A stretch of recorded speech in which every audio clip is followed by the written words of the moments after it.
Hey everybody, it's Nerdcoids once again with another product review.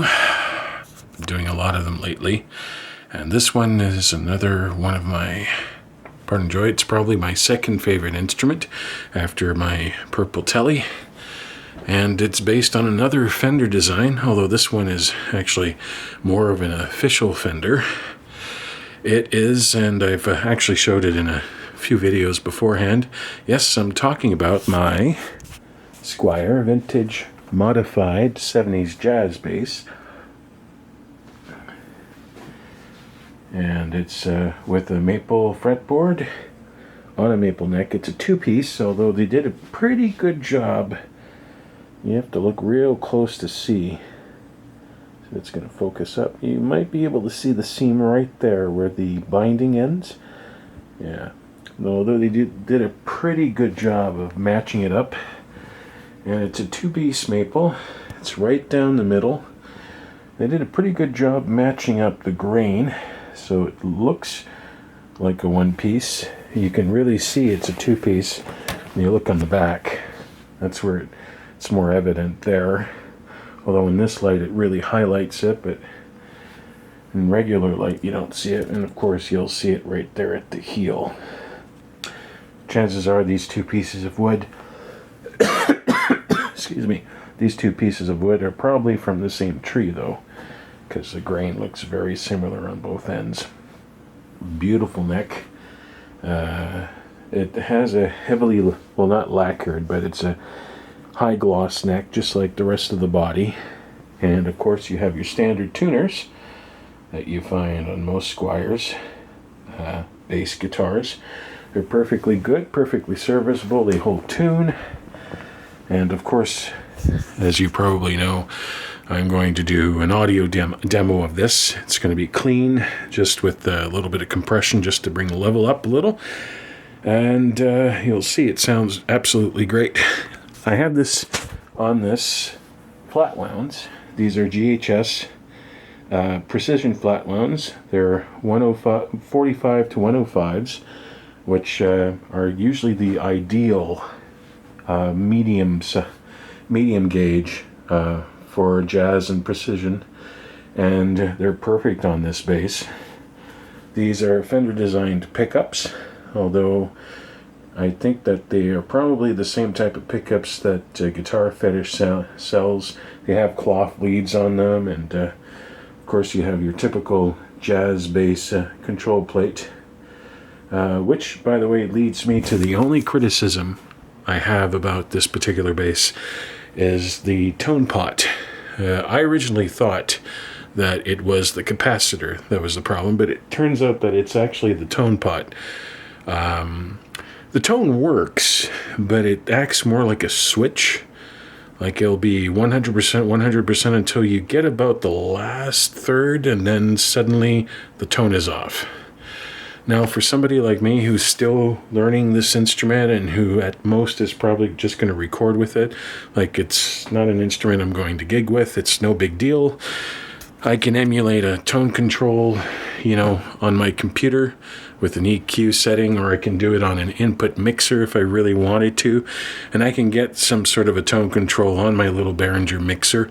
It's not as great as what you would get on a capacitor, and I mean, if I really, really wanted to have a working tone, I could probably get myself a tone pot, pay maybe $5-6 for it. I did put an orange drop in here, and it does...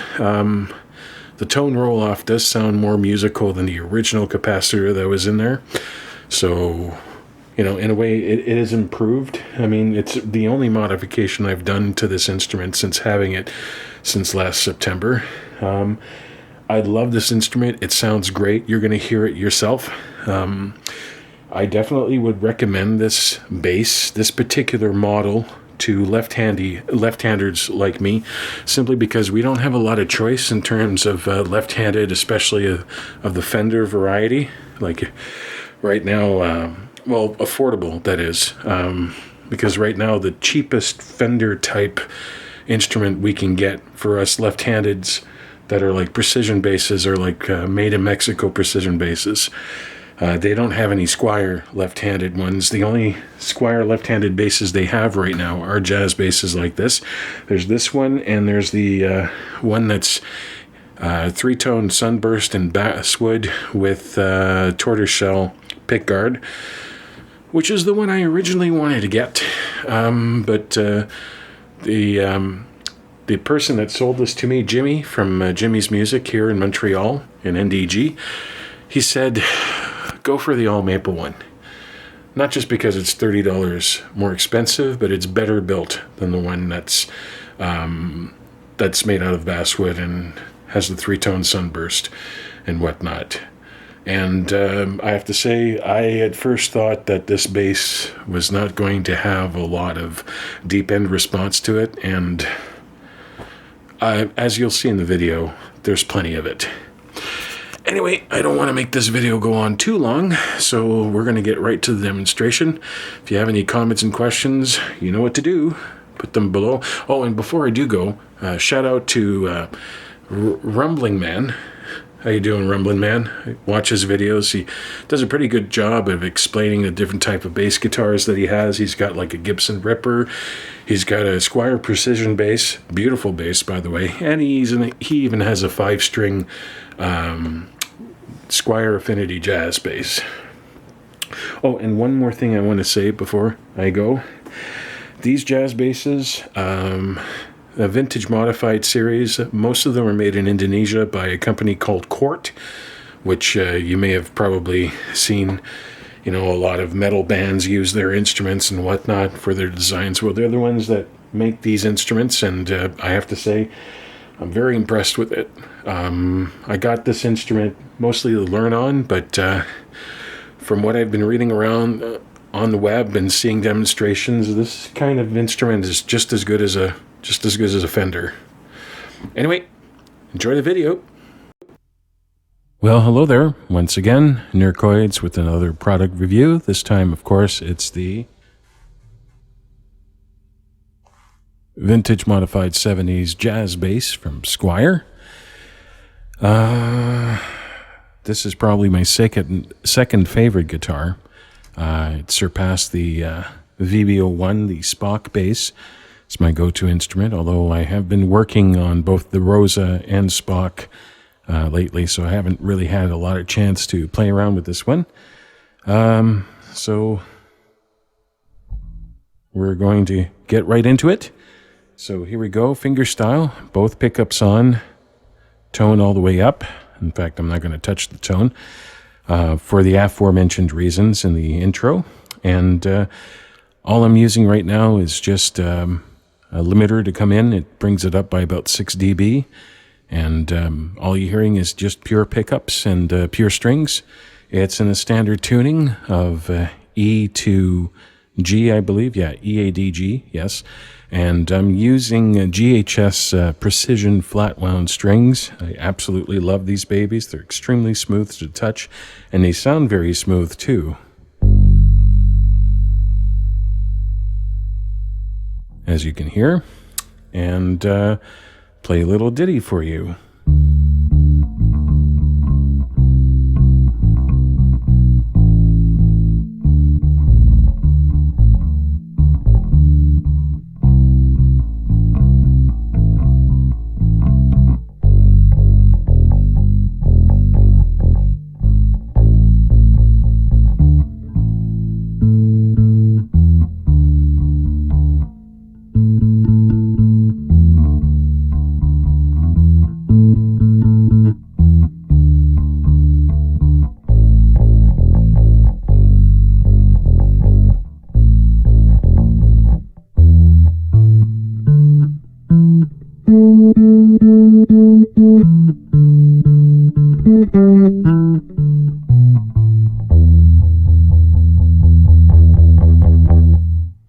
Okay, so that's with both pickups on.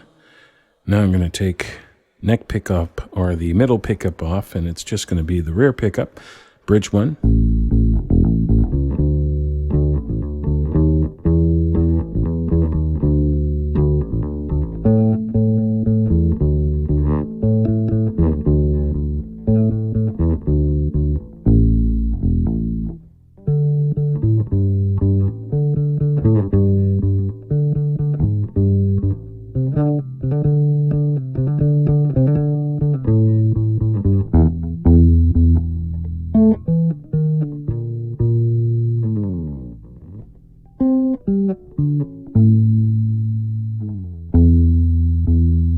It's not my favorite pickup, although it's good to fill out the notes and all that. I like both pickups put together.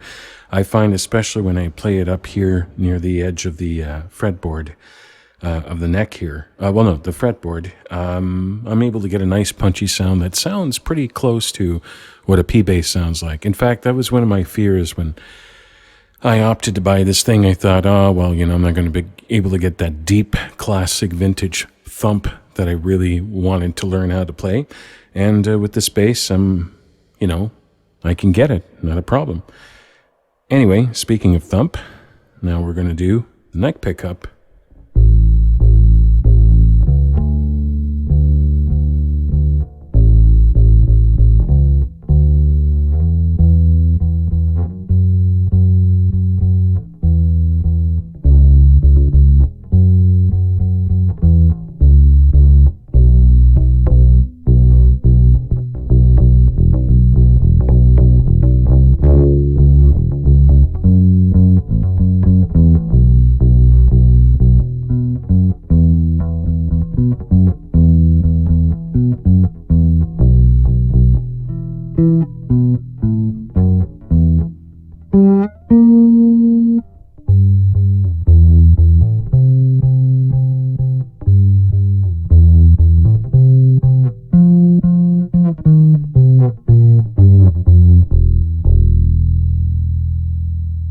Anyway, sounds great. I still like...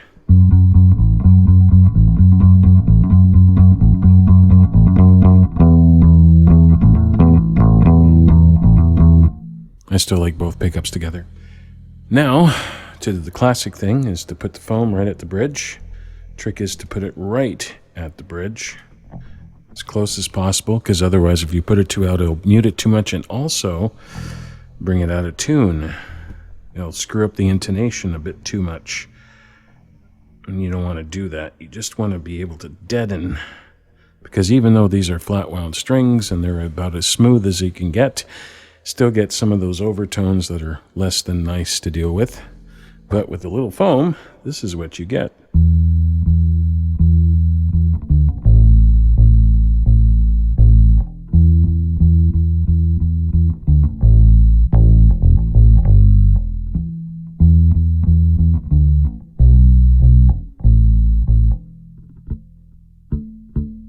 I'm able to get some harmonics even with the foam.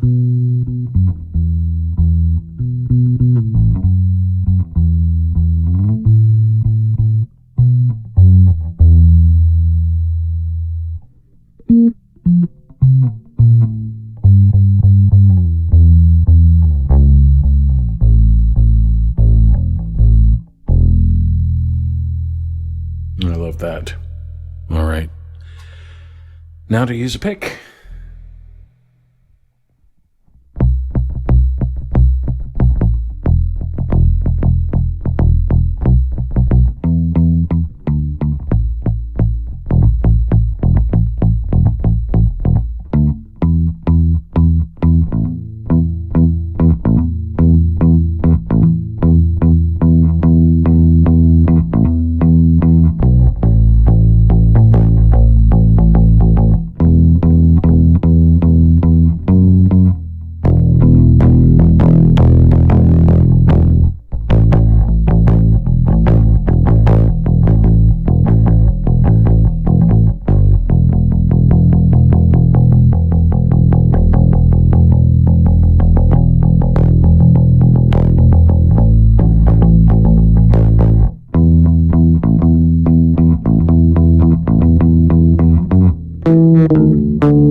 Whoops. And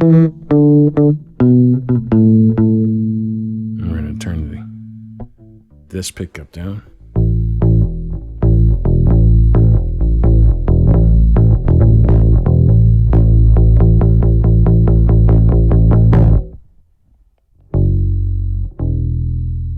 Anyway, it sounds nice and deep, and thank you for watching the vintage modified 70s jazz bass by Squier and Fender. This guitar is made in Indonesia, and I think it's a great instrument. It's good for gigs and all that. Anyway, hope you enjoyed. Do as usual, leave comments and questions below.